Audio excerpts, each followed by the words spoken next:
The Dinner by Herman Koch.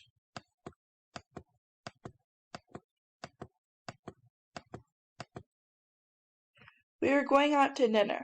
I won't say which restaurant, because next time it might be full of people who've come to see whether we're there. Serge made the reservation. He's always the one who arranges the reservation. This particular restaurant is one where you have to call 3 months in advance, or 6 or 8, don't ask me. Personally, I never want to know 3 months in advance where I'm going to eat, or on any given evening, but apparently some people don't mind. A few centuries from now, when historians want to know what kind of crazies people were at the start of the 21st century, all they'll have to do is look at the computer files of the so-called top restaurants. That information is kept on file. I happen to know that. If Mr. L was prepared to wait 3 months for a window seat last time, then this time he'll wait for 5 months for a table besides the men's room. That's what restaurants call customer relations management.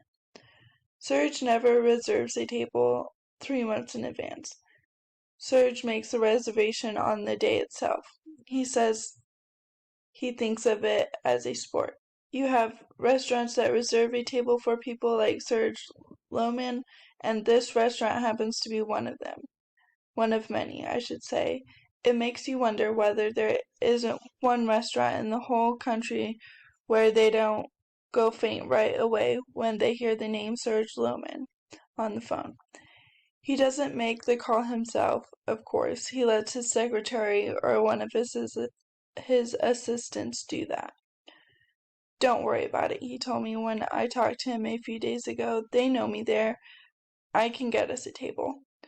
All I'd asked was whether it wasn't a good idea to call in case they were full, and where we would go if they were. At the other end of the line, I thought I heard something like pity in his voice. I could almost see him shake his head. It was a sport.